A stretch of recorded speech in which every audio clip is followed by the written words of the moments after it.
Kemudian jangan kiaskan diri kita dengan orang lain. Jangan kiaskan diri kita dengan orang lain. Kita termasuk orang yang kuat puasa.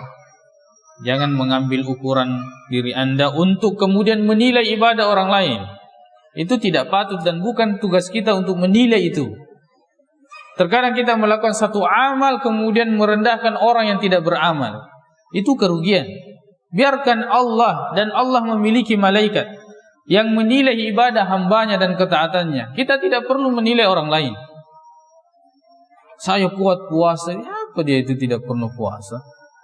Saya kuat salat sunnah, bangun salat malam, apa itu tidak saya perhatikan dia penuntut ilmu tidak pernah. Ustaz dan atau ustaz tidak salat malam. Jangan kita mengukur ibadah orang lain dengan diri kita.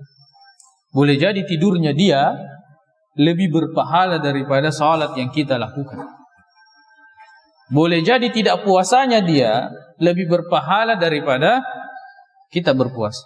Karena ternyata dia tidak puasa untuk menjalankan kewajibannya, dan Anda berpuasa dalam keadaan riya, ingin disebut, ingin membanggakan amal, dan seterusnya. Jangan menjadikan diri Anda, menjadikan diri kita ini sebagai orang yang pantas menilai ibadah orang lain.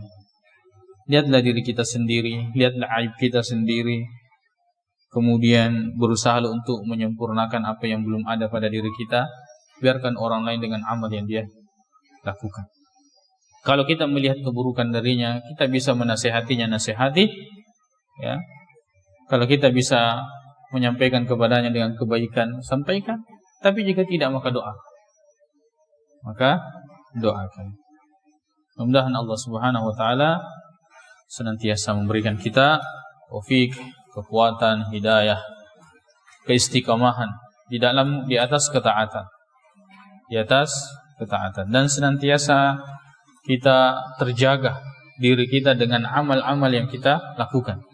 Jangan sampai di akhirat kita mendapatkan amal-amal kita habaan mansura, seperti debu yang diterbangkan, sesuatu yang sia-sia. Ibadah yang kita lakukan, salat yang kita lakukan, puasa Senin Kamis yang kita lakukan, salat malam yang kita bangun untuk melaksanakannya, kemudian ilmu yang kita sebarkan, ilmu yang kita ajarkan, hafalan Al-Quran yang kita senantiasa muraja, yang setiap hurufnya banyak pahalanya, itu menjadi sesuatu yang sia-sia. Kenapa? Karena melakukan bukan karena Allah Subhanahu